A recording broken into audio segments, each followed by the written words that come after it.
Assalamualaikum dan salam Ramadan. Bulletin UKAS edisi petang 28 April 2020 bersama saya, Vivi Emir Zaika.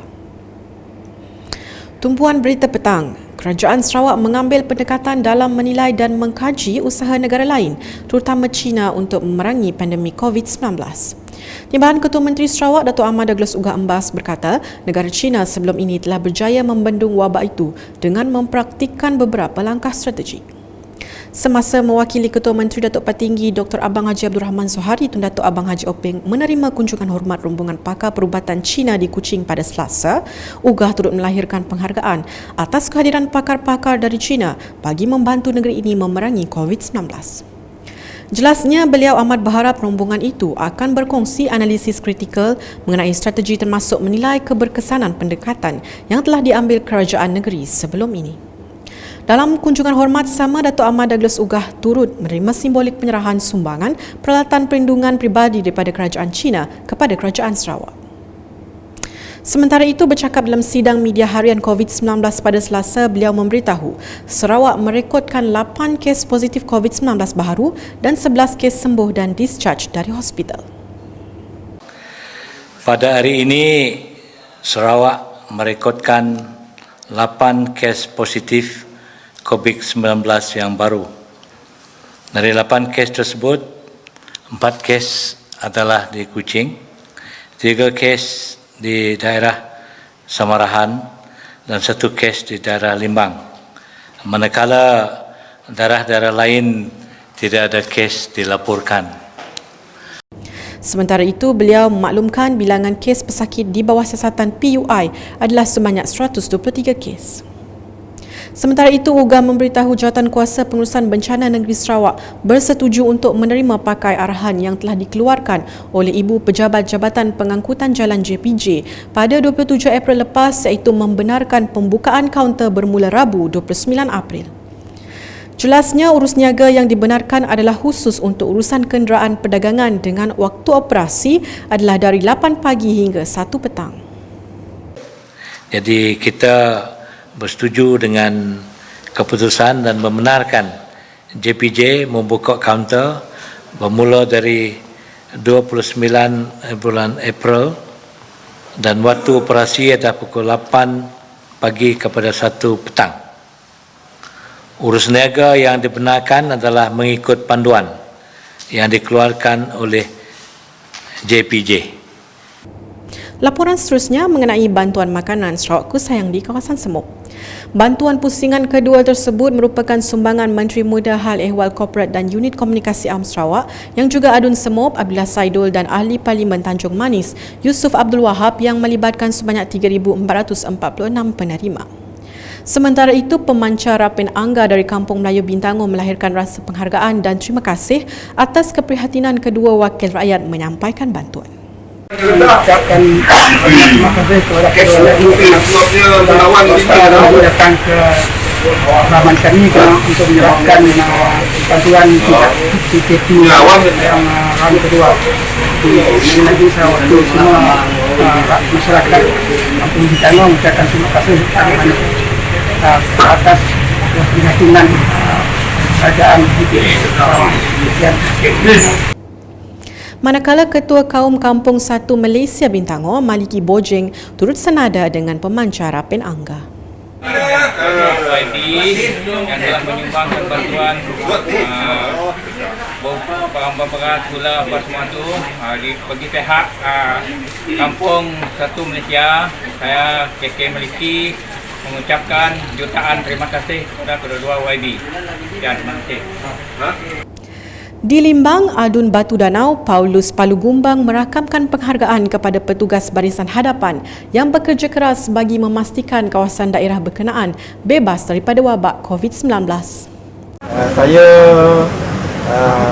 ingin mengambil peluang ini untuk mengucap tahniah dan terima kasih kepada semua pihak, termasuklah Jawatankuasa Bencana Daerah dan Bahagian Limbang bekerja keras, dan juga tidak lupa dengan semua frontliners yang telah bekerja keras tidak mengira penat lelah bekerja siang malam untuk memastikan semua semua polisi yang telah ditetapkan dilaksanakan dengan baik sehingga kan kita jadi jauh. Residen bahagian Limbang Ahmad Deni Ahmad Fauzi berkata, pihaknya kini sedang mengumpul maklumat berkenaan keperluan hospital di Limbang dan lawas bagi tempoh beberapa bulan akan datang seperti yang diminta Jawatan Kuasa Pengurusan Bencana Negeri Sarawak. This morning, I've been asked by Jawatan Kuasa Bencana Negeri to collect all the information, those with regard to how much they be needed by especially the hospital. They asked me to check, maybe by today, I told your officers to give us the detail from Limbang Lawas, how much needed. Maybe we cover was another 2 months. Now we have to check how much the stock left, and then whatever the next 2 months, we have to inform the Jawatan Kuasa Bencana Negeri. Pengarah Hospital Limbang, Dr. Nantakumar Tirunavuka memberitahu PPE di Hospital Limbang setakat ini adalah mencukupi.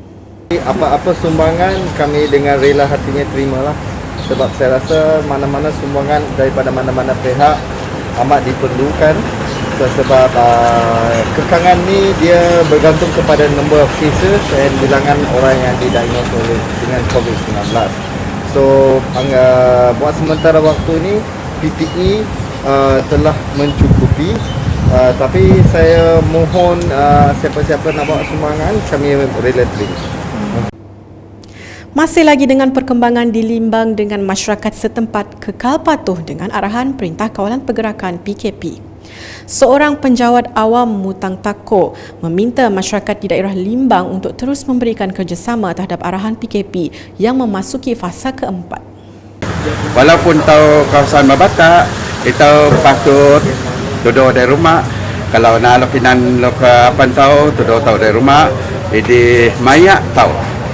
Luk panga inatur perintah kuan tahu mamong. Di wimala na tahu duduk kerja munyuh, lo kerja kuan dah kumak lok sanrana na. Ya pale demia ke kerja dengan do, jadi kuan tahu kumak lok duduk di rumah. Tahu mula sembayang kuan dah, pale dengan kesihatan lok do. Jadi tahu sendiri pun ngalah kesihatan lok do bang Tuhan. Sementara itu, Kaunselor Cesalia Lim menjelaskan sehingga kini masyarakat Limbang telah memberikan respon yang baik kepada pelaksanaan PKP.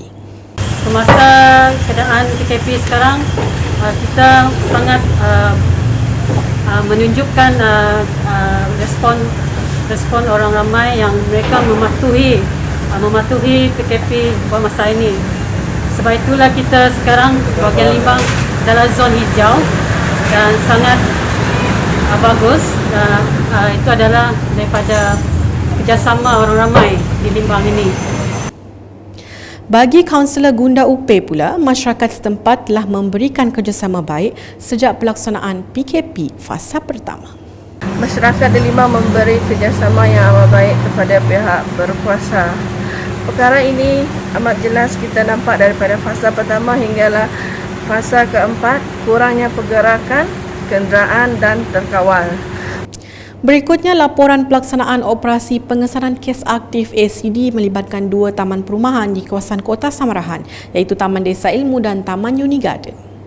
Operasi bersepadu tersebut melibatkan sebanyak 5,300 buah rumah di mana jumlah anggaran bagi penduduk adalah 35,000. Kekuatan seramai 50 pasukan yang terdiri dari 20 agensi kerajaan diketuai oleh residen bahagian Samarahan telah menjalankan operasi yang dibahagikan kepada 2 kategori. Kategori pertama, pusat saringan pandu lalu bertempat di Masjid Desa Ilmu dan tapak pasar malam Uni Garden. Manakala kategori kedua pula merupakan saringan dari rumah ke rumah. Selamat menjalani ibadah puasa kepada seluruh umat Islam. Sekian bersama saya Vivi Emir Zaika dan kru penerbitan. Dapatkan berita terkini Sarawak setiap hari dengan melalui ukas.sarawak.gov.my atau di Facebook, Instagram, Twitter dan saluran YouTube Buletin UKAS. Salam UKAS. Salatullah salamullah ala taha Rasulillah. Salatullah salamullah ala Yasin Habibillah.